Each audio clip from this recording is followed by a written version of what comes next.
Problem number 2. Cherifer. A research institute declared that the average height of grade 8 female students is 158.2 centimeters.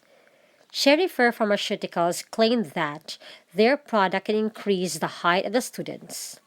A sample of 10 female students took the booster and resulted to a mean height of 160 cm with a standard deviation of 6 centimeters. Test if the claim is true at 99% confidence. Now, what is the topic all about? Is it about the mean or the proportion? We are talking about the average height, so we only have it as under the mean.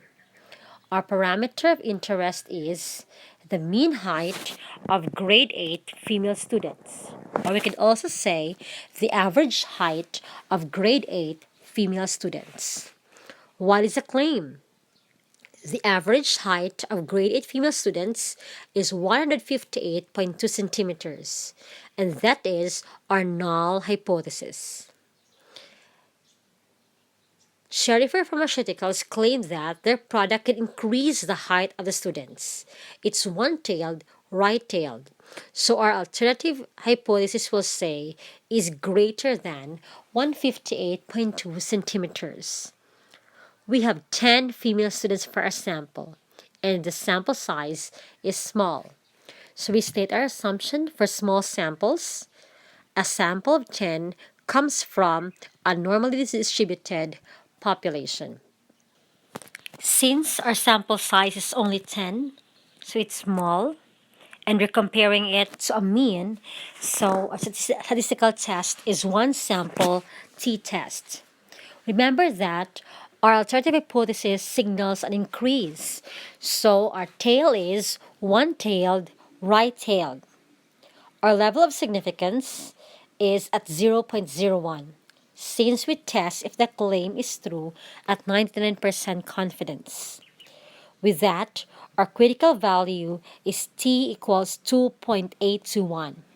Go back to your t-table, check the degree of freedom of 9, that's n-1, 10-1, and at 0.01.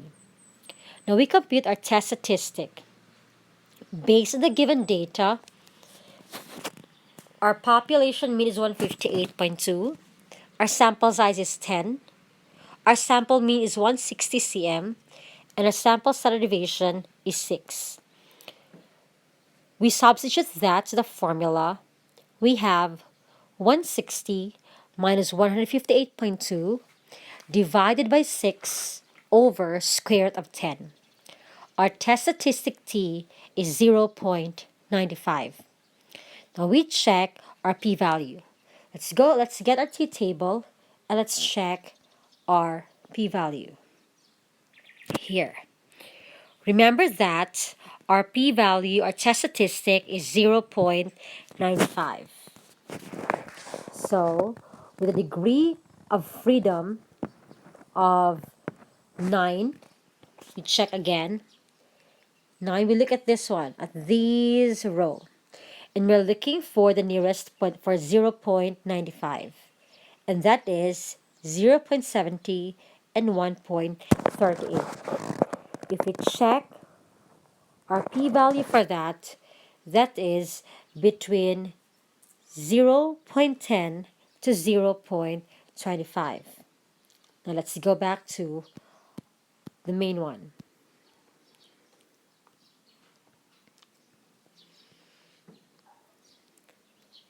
Here's our decision rule. We'll go back first to the previous slide. Our p-value is between 0.10 to 0.25. This is our decision rule.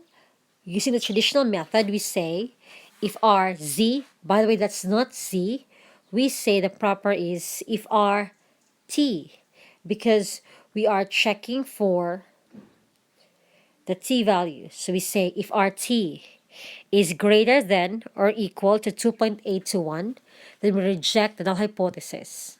Otherwise, we do not reject the null hypothesis.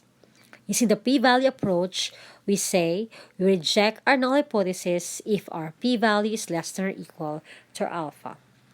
Now let's check with our decision. Again, please correct the error. It's not t, z, it should be t.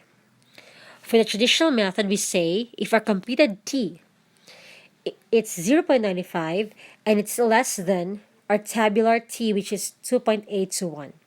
Thus, we do not reject our null hypothesis. In our p-value approach, our p-value is between 0.10 and 0.25, and it's greater than our level of significance of 0.05.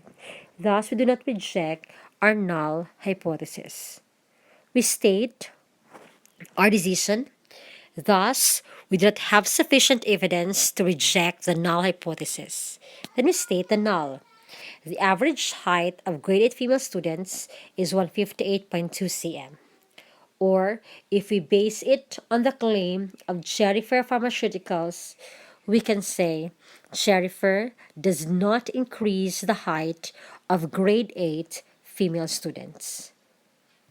This ends the demonstration for this topic.